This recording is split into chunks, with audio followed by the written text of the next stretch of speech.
안녕하세요. 저는 국제온누리노무법인의 건설업 총괄팀장을 맡고 있는 이무영이라고 합니다. 이번 시간에는 여러분들께 저번에 예고해드린 바와 같이 건강보험공단 조사에 대해서 한번 얘기 나눠보도록 할 건데요. 전반적인 내용을 다루기에는 너무 내용이 방대하니까 이번 시간에는 그 도입 개념으로 건강보험 조사는 어떤 거고 어떤 식으로 조사가 이루어지는지에 대한 개요부터 살펴보도록 하겠습니다. 여러분들이 건강보험 조사를 받게 되시면 처음 보게 되는 서류가 이 공문입니다. 이 공문을 보고도 여러분들 일부는 조사를 받는 건지 뭐 한 건지 모르는 업체들이 많아요. 이 공문 자체에 조사라는 단어는 들어가 있지 않죠. 그러다 보니까 내용을 보시면 지도점검이라고만 돼 있죠. 그러다 보니까 이 서류를 내면 우리의 어떤 자료를 건강보험공단에서 점검해 주려나 보다 라고 착각하시는 업체들이 많아요. 절대 아닙니다. 엄밀히 따지면 공문을 받게 되는 순간부터 조사는 시작되는 거겠죠. 자, 그래서 이 공문을 받게 되시면 여러분들은 어떤 자료를 제출해야 되느냐, 제출 자료 목록을 한번 보시게 되면 4가지 서류 정도가 이제 공통적으로 여러분들께 요구를 하실 겁니다. 그래서 근로소득 원천징수부, 임금대장, 이게 노무비 대장이 될 수도 있고 정규직 급여대장이 될 수도 있는 거겠죠. 자, 3번째 원천징수 이행사항 신고서, 마지막으로 일용근로소득 지급 명세서가 있습니다.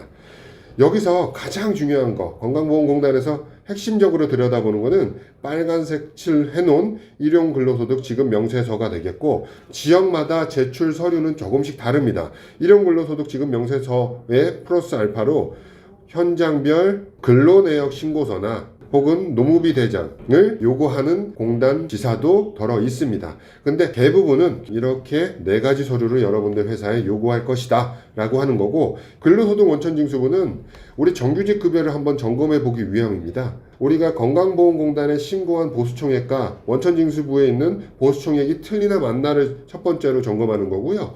두 번째는 여기에 잡혀있는 비과세 내역이 과연 적법하게 비과세 처리가 되어 있는지, 우리가 흔히 알고 있는 비과세는 차량 유지비하고 식대가 있죠. 근데 식대가 적법하게 처리됐는지 여부는 누구도 알 수 없어요. 너무 복잡해지죠. 그렇기 때문에 주요 사안으로 보는 건 차량 유지비입니다. 건강보험공단에서 비과세로 잡는 차량 유지비는 본인 차여야 됩니다. 본인 차를 업무에 이용하고 뭐 이런 것들이 있지만 건강보험공단에서 보는 건 본인 명의로 된 차를 가지고 있으면서 차량 유지비를 받았는지를 이제 검토하는 거죠. 건강보험공단에 우리 근로자들의 주민등록번호만 넣으면 차량 소유 여부가 다 나오기 때문에 차량 유지비에 대한 비과세 적용 여부를 적용해서 본인 소유의 차량이 아닌 혹은 와이프의 명의 혹은 공동명의 이런 것들은 비과세 혜택을 안 주려고 합니다. 그래서 비과세 혜택을 받은 건강보험료에 대해서는 이제 추가로 징수하는 그런 현상이 있겠죠. 다음은 이제 임금대장인데 이거는 잘 안 봅니다. 뭐 의미도 없고요. 그리고 원천징수 이행사항 신고서라는 걸 보게 되면은 정규직 근로자의 명수와 일용직 근로자의 명수가 표기되어 있습니다. 그 명수를 보고 일용근로소득 지급 명세서를 제출했을 때 이 명수와 원천징수 이행사항 신고서의 명수가 동일한지 제대로 자료를 제출했는지 확인하고자 함이 이제 크다 라고 할 수 있습니다. 여기 원천징수 이행사항 신고서는 급여와 일용 근로자들의 명수가 다 들어가 있기 때문에 교차해서 점검하기 위함이다 라고 보면 되는 겁니다. 마지막으로 일용 근로소득 지급 명세서, 여러분들이 제 채널을 구독해 주시고 저도 이제 십수년간 건설업들을 관리해 왔지만 그 십수년 동안 여러분들이 가장 무서워하는 게 어떤 겁니까?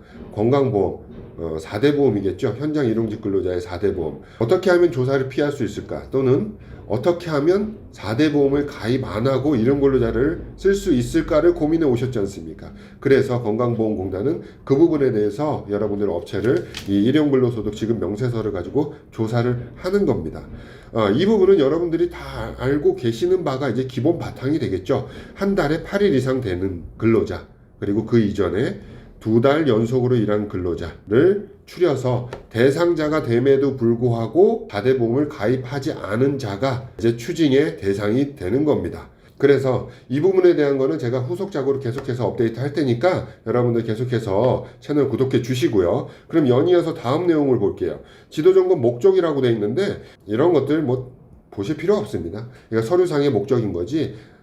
목적이야 간단하죠. 일용 근로자들 4대 보험 누락된 분들을 이제 조사해서 추징하고자 함이 목적이다라고 생각하시면 간단할 것 같습니다. 그러면 다음으로 건강보험공단은 일단 지도점검이 나오면 3년치를 보게 됩니다. 우리 저번 시간에 배웠던 내용 중에 국민연금은 3개월치를 조사한다라고 말씀을 드렸는데 건강보험은 국민연금과 가장 큰 차이점 중 하나가 역으로 3년치를 조사한다라고 하는 겁니다.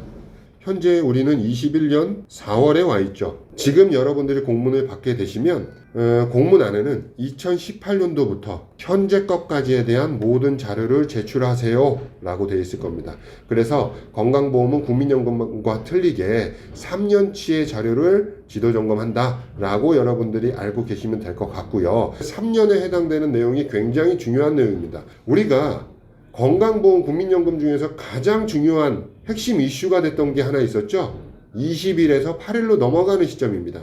이 8일로 넘어가는 시점이 2018년 8월부터입니다.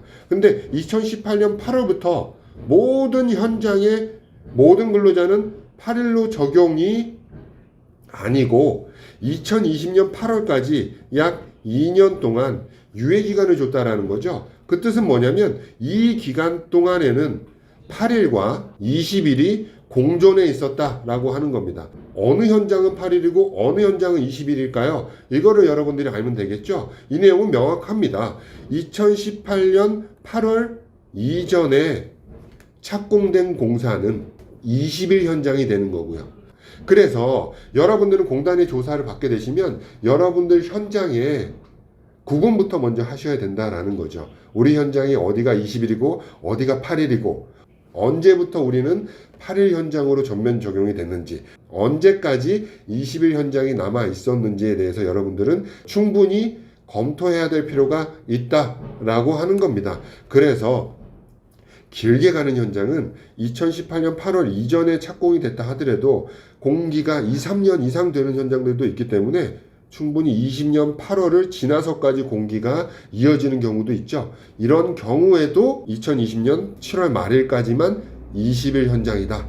그런 2018년 8월 이전에 착공된 현장이다 하더라도 2020년 8월까지만 20일이 적용되고 이후부터는 같은 현장이다 하더라도 8일이 적용된다라는 점 여러분들 알고 계시면 좋겠고요. 그러면 2018년 8월 이전에는 전부 다 20일 현장이었겠죠. 근데 여기서 많이 실수하는 문제가 하나 있습니다. 20일이 적용되는 현장과 20일이 적용되지 않는 현장이 있다라는 거죠. 많은 분들이 알고도 계시겠지만 알면서도 실수하는 부분인데요.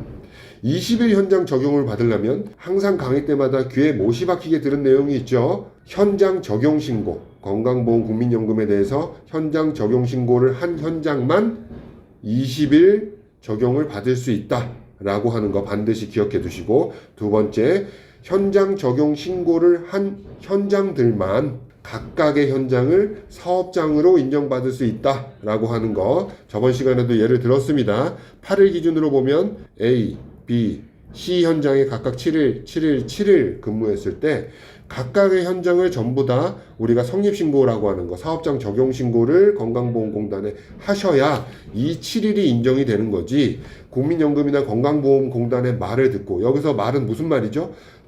사업장 적용 대상자가 있을 때 신고하시면 돼요 라고 하는 공단이 있어요. 그 말만 듣고 사업장 적용 신고를 안 하셨다라고 하면 건강보험공단에서는 이 적용 신고 안 한 현장은 개별 현장으로 인정해 주지 않습니다.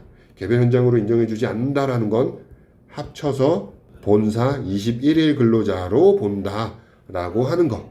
오늘은 여기까지 여러분들 기본 개념에 대해서 말씀드렸고요. 다음 시간은 좀 더 깊은 내용 가지고 여러분들 찾아뵙도록 하겠습니다. 감사합니다.